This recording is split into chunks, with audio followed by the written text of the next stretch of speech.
Today is Monday, November 14th, 2011, and here's the news for today. We can all agree that Halloween is a very joyous time of year. But what's this? Lock up the Snickers, hide the Reese's! 13-year-old Michael Harper and his sister Michelle were mugged by two older boys after trick-or-treating at their local sex offender's house, who for some reason at this time isn't able to comment. We're not sure why. A local stranger who saw an ad on Craigslist for stolen candy had a plan to make these kids happy. The kids received a very special delivery the following Thursday when a police officer showed up at their door with a bag of 10 pounds of candy.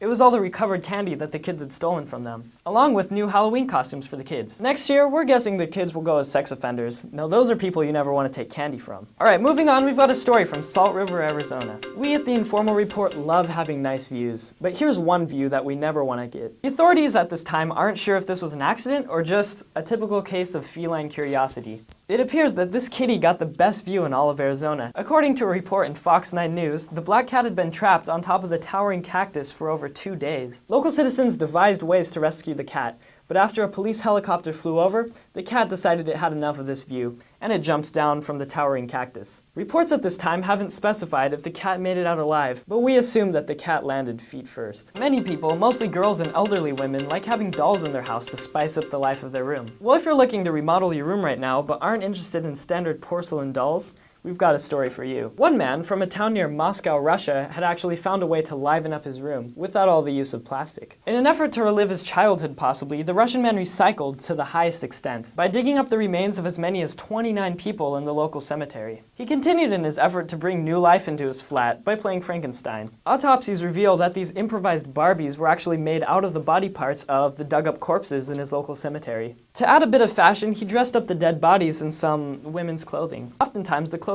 was actually taken from the dead bodies that he had dug up. His friends that have been interviewed by the media have actually said that the man was educated, but none of them had any idea about these corpses in his house.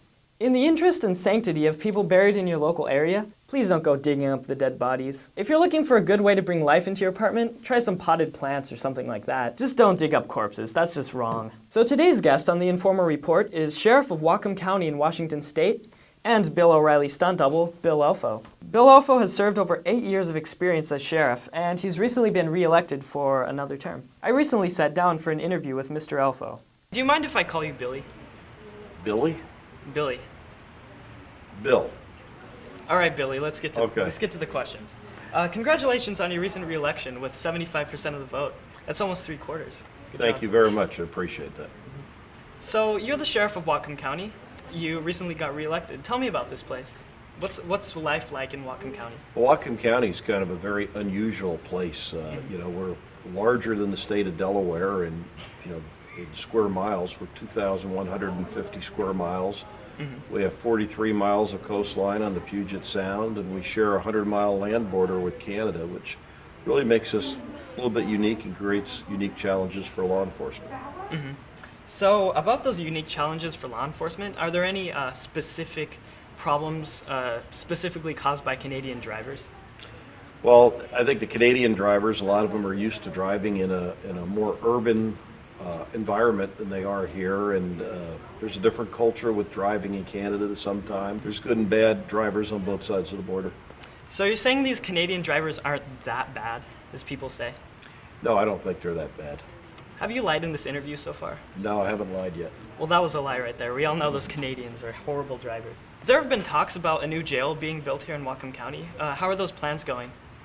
Well, the county council has appointed a jail planning task force to make some recommendations, but the conditions in the current jail are really deplorable. We're basically warehousing people without space to make any kind of meaningful changes in their lives, and we're running out of space just to even warehouse people. So a new jail is desperately needed. We're throwing a lot of good money after bad, keeping the current facility operational, so it's very important that it move forward over the next 4 years. How exactly will the citizens of Whatcom County be able to pay for this jail?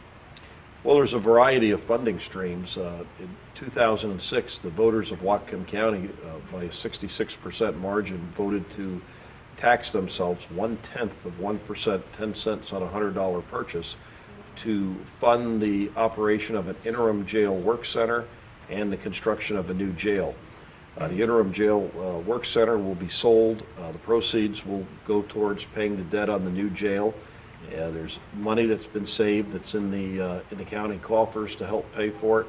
And then some other agreements that the county has with the municipalities to reimburse them for their jail costs expire in 2014. So there's a variety of funding streams that should be more than adequate to pay for the construction of a new jail. I'm quoting you from a previous statement that you've made in an interview, where you said, "The county is spending many dollars trying to hold together a vertical facility that is literally falling apart." If this facility is literally falling apart, as you said, when was the last jailbreak? We fortunately have not had a jailbreak. We have a good staff, but part of the problem is we can't evacuate that jail in the event of an emergency adequately. The control systems continually fail. We've had inmates able to punch windows out of the jail because the supposedly tamper-proof glass is being tampered with. It's been overused. There's the wiring system that controls the locking mechanisms. The insulation has worn off the wires, causing it to arc, causing it to spark. So there are some real problems. There's also problems with the structural integrity of the building. It's due to settling and some severe structural cracks that really call into question its long-term survivability and survivability of any nature in a significant seismic event. Yep. You have won the American Legion Man of the Year award in the past, is this correct? Yes. What are some of the requirements for winning Man of the Year? Any specifics that you have to do? Well, I don't think there's any specifics. I think the American Legion gets together and they identify who they think are successful leaders in the community, and they vote amongst their membership. So I was very honored to receive that. Man of the Year. It's a really manly position. You're a really manly guy. We had this graphic submitted by one of the viewers. Does this picture look familiar to you? No, I've not seen that. You see this picture? Is this one of the requirements for winning Man of the Year? Being able to be this cool? I didn't know I was that cool. That's quite a nice photograph, and maybe I can get a copy. I'll put it on my Christmas card this year. Sounds great. Thank you so much for joining us today, Bill. Thank you very much. Appreciate It it. was a pleasure having you. Thanks. All right, now back to the show. It's time for Aiden's question of the day. Hello, I'm Aiden, here with your question of the day. Here at the Informal Report, no question is too strange. Which army in the world pays their women servicemen for fake boobs? All right, so you guys heard the question. Which country pays their army to give their girls fake boobs? Put your answer in the comments below. And if you get the answer right, you'll be in the next episode. All right, so thank you guys for watching this episode of the Informal Report. Don't forget to subscribe, like the video. I'm Henry Franklin Dotson, and you have just been newsed.